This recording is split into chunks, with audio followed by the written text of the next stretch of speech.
Israel સંરક્ષણ દળોએ સોમવારે રાત્રે સ્થાનિક સમય લક્ષિત ભૂમિ દરોડા શરૂ કર્યા હતા, જેનો હેતુ તે માને છે કે ડિએસ્કેલેશન માટે વધતી જતી આંતરરાષ્ટ્રીય કોલ્સ છતાં દક્ષિણ લેબનોનના કેટલાક ગામોમાં હિઝબોલ્લાહ લક્ષ્યાંક છે. ઇઝરાયેલની ઉત્તરીય સરહદની નજીકના સ્થળોએ હવાઈ હુમલાઓ અને આર્ટિલરી પ્રક્ષેપણ દ્વારા ગ્રાઉન્ડ હુમલાઓને સમર્થન આપવામાં આવ્યું હતું. રાષ્ટ્રપતિ જો બિડેનના વિરોધ છતાં ઇઝરાયેલે યુનાઇટેડ સ્ટેટ્સને તેની ગ્રાઉન્ડ ઓપરેશનની યોજના વિશે જાણ કરી હતી, જેમણે કહ્યું હતું કે આપણે હવે યુદ્ધવિરામ થવો જોઈએ.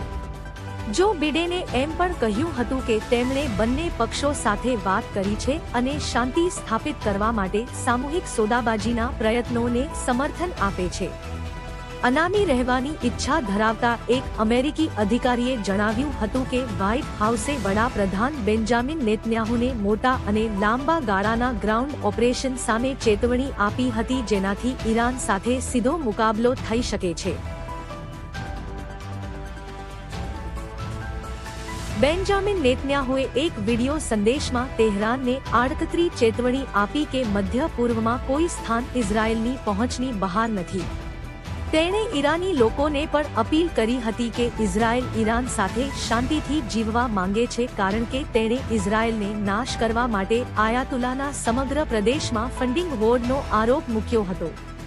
ઈરાનના વિદેશ મંત્રાલયે સોમવારે કહ્યું હતું કે ઇઝરાયેલના ગુનાઓ સજા વિના રહેશે નહીં અને તે પોતાની પસંદગીના સમય અને સ્થળ પર જવાબ આપશે.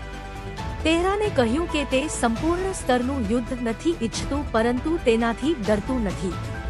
દરમિયાન હિઝબોલ્લાહના ડેપ્યુટી ચીફ નઈમ કાસેમે ઇઝરાયેલ સામે લડાઈ ચાલુ રાખવાની પ્રતિજ્ઞા લીધી અને કહ્યું કે ઇઝરાયેલના હુમલામાં ટોચના કમાન્ડરોની હારમાળા છતાં જૂથ લાંબા યુદ્ધનો સામનો કરવા તૈયાર છે.